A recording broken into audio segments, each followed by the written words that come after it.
Hello and welcome to economics on the move.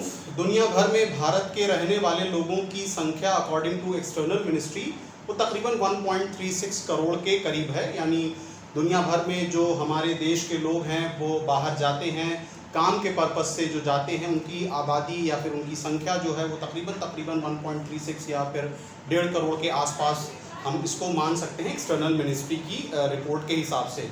अब इस पूरे जो भारतीयों की तादाद है बाहर में रहने वाली, इसमें सबसे बड़ी तादाद जो है वो यूनाइटेड अरब एमिरेट्स में है, वो तकरीबन 35 लाख के करीब है। अब 35 लाख की आबादी यूनाइटेड अरब एमिरेट्स में सिर्फ रहती है, तो आपको ये पता होगा कि यूएई में तकरीबन 7 देश हैं जो मिल के यूएई बनते हैं। इसमें अबू धाबी है, दुबई है, शारजा है, कवैन है, फुजैरा है, अजमान है और रसल खैमा है। ये पूरे टोटल देश मिला के इसको हम यूएई कहते हैं, यानी यूनाइटेड अरब एमिरेट्स। इसमें अगला नंबर सऊदी अरब का आता है, फिर यूएस का आता है और फिर कुवैत का नंबर आता है, जिसमें तकरीबन 14.5 यानी तकरीबन समझ लीजिए कि 15 लाख की आबादी है जो वहाँ पे रह के काम कर रही है, भारतीयों की है। अब देखिए एक इशू है जो आपके साथ डिस्कस करना है। हुआ ये कि 2 साल पहले कुवैत की लीगल और लेजिस्लेटिव जो उनकी अपनी एक कमेटी है, उसने एक बिल को 2 साल पहले उसकी बात रखी थी, उसके बारे में कहा था और फाइनली वो बिल पास हो चुकी है। और वो बिल अगर पास हो गई तो उसका क्या रिपरकशन इफेक्ट पड़ेगा, उसी को हमको यहाँ पे देखना है। ये असल में एक एक्सपैट्रिएट कोटा बिल है। यानी एक्सपैट्रिएट कोटा बिल का मतलब होता है, एक्सपैट्रिएट मतलब जो बाहर वाले लोग हैं।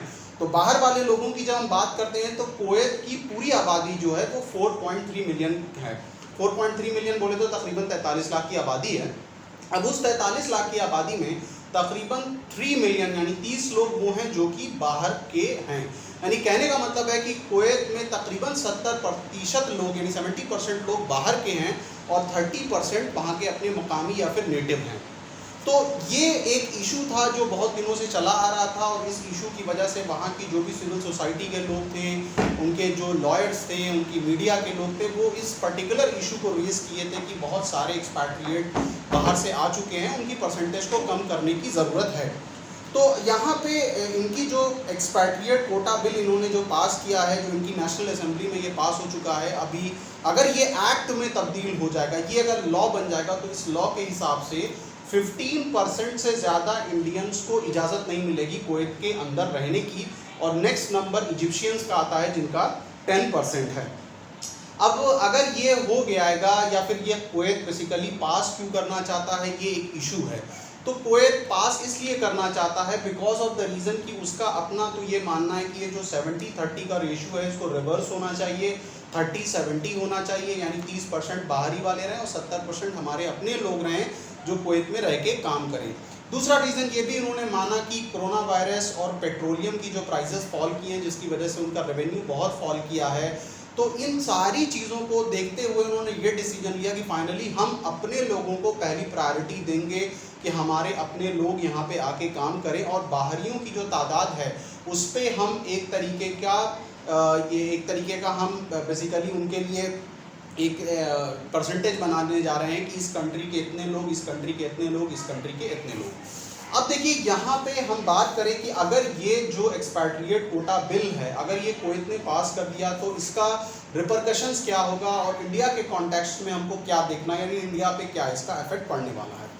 अब देखिए आपको पता है कि भारतीयों की जो तादाद दुनिया भर में रहती है, वो जब अपने देश में पैसा भेजते हैं तो उस पैसे का एक बहुत बड़ा इनकम भारत सरकार को भी जनरेट होता है, जिसको हम फॉरेन रिमिटेंसेस कहा करते हैं। बैलेंस ऑफ पेमेंट का ये पार्ट होता है। यानी एक आम बोलचाल की भाषा में अगर मैं कहूँ तो भारत सरकार के ख़जाने में फॉरेन रिमिटेंसेस के फॉर्म में बहुत सारा पैसा आता है। अब देखिए हाल में ही वर्ल्ड बैंक ने अभी अपनी एक रिपोर्ट दी है कि कोरोना वायरस की वजह से जो नंबर ऑफ एक्सपैट्रिएट्स हैं, जो लोग बाहर के देशों में जाके काम कर रहे हैं, स्पेशली एशियन कंट्री के, उन्होंने एक बार रिपोर्ट दी है कि उस पर एक निगेटिव इम्पैक्ट पड़ने वाला है। यानी जो फॉरेन रेमिटेंसेस है वो उसका अच्छा खासा परसेंटेज कम होने वाला, बिकॉज ऑफ द रीज़न कि कोरोना वायरस की वजह से बहुत सारे देश की इकॉनमी जो बिगड़ी है, तो अब वो बाहर के लोगों को जगह नहीं दे पाएंगे, उनको काम नहीं मिल पाएगा और रोज़गार ख़त्म होगा तो उनकी जॉब जाएगी और वो देश में वापस आएंगे तो फॉरेन रेमिटेंसेस जो जनरेट होता था वो भी नहीं जनरेट होगा। तो ये माना जा रहा है कि तकरीबन बहुत बड़ा एक अमाउंट है जो फॉरेन रेमिटेंसेस के फॉर्म में इंडिया को लॉस सफ़र या फेस करना पड़ेगा। अब देखिए, अभी हाल की जो रिपोर्ट आई है उस रिपोर्ट के हिसाब से इंडिया ने कुवैत से 4.8 बिलियन यूएस डॉलर का फॉरेन रेमिटेंसेस रिसीव किया था। तो कहीं ना कहीं ये लोग जो कि अब वापस आने वाले हैं, अगर ये एक्ट बन गया, ये कानून बन गया, 15% से ज़्यादा लोगों को इजाज़त नहीं मिली, लोगों को वापस अपने देश में भेज दिया गया, तो इसमें बहुत बड़ा एक तरीके से लॉस होगा, फॉरेन रेमिटेंसेस में बड़ी गिरावट आएगी। सेकेंड चीज़ जो इसमें आ रही है वो ये आ रही है कि तकरीबन 8 लाख इंडियन माइग्रेंट्स जो होंगे इनकी जॉब चली जाएगी। यानी तकरीबन आप ये समझ लीजिए कि 14 से 15 लाख के करीब भारतीय वहाँ पे रह रहे थे, एक बड़ी तादाद की रहने वालों की, और 15% कर देने का मतलब ये है कि अगर आप उसको कैलकुलेट करोगे तो तकरीबन 7 लाख से ज़्यादा लोगों को इजाज़त नहीं होगी। उन्होंने ये भी कहा है कि अब हम स्किल्ड वर्कर से ज़्यादा अनस्किल्ड वर्कर को कोई प्रायोरिटी नहीं दे रहे हैं, सिर्फ हम स्किल्ड वर्कर को प्रायोरिटी देंगे कि वो आके हमारे देश में काम करें। अब देखिए, यहाँ पे अगर हम बात करें कि इस 8 लाख की आबादी जो देश में वापस आ जाएगी उसका क्या और इफेक्ट पड़ सकता है, तो centre for monitoring Indian economy की जो अप्रैल की रिपोर्ट थी उसने बताया कि देश में तकरीबन 122 मिलियन लोग बेरोजगार हो गए थे, और उसने फिर ये कहा कि मैं आते आते तकरीबन 102 मिलियन लोग बेरोजगार रह गए, यानी 20 मिलियन की गिरावट हुई थी। अब सवाल ये है कि ऑलरेडी जब इतनी बेरोजगारी चल रही है, तो उस बेरोजगारी में जब इकॉनमी ऑलरेडी एकदम बिल्कुल निचले स्तर पे चल रही है, तो ऐसी न्यूज़ जो है वो भारत की अर्थव्यवस्था के लिए बिल्कुल ही अच्छी नहीं होती है। और जैसा कि मैंने आपको ये एक्सप्लेन किया था कि इसमें डबल लॉस है, एक तो फॉरेन रेमिटेंसेस की गिरावट है, और दूसरी बात 8 लाख लोगों की वो आबादी है जो अपनी नौकरियां खो देंगे और उनको वापस हिंदुस्तान आना पड़ेगा। सो ये एक छोटा सा टॉपिक था जो आपके साथ हमको डिस्कस करना था, जॉब से रिलेटेड, एम्प्लॉयमेंट से रिलेटेड था, इकोनॉमिक्स ऑन द मूव। अगर आपको अच्छा लगता है तो मेरी बार बार ये रिक्वेस्ट रहती है कि प्लीज़ आप उसे सब्सक्राइब करिए। सब्सक्रिप्शन फ्री ऑफ कॉस्ट होता है, आप सब्सक्राइब करोगे तो हमारी रीच बढ़ेगी, ज़्यादा लोगों तक हम पहुँचेंगे। साथ ही साथ सोशल मीडिया प्लेटफॉर्म पर भी आप हमें फॉलो कर सकते हैं। So stay blessed guys and keep on watching economics on. Thank you.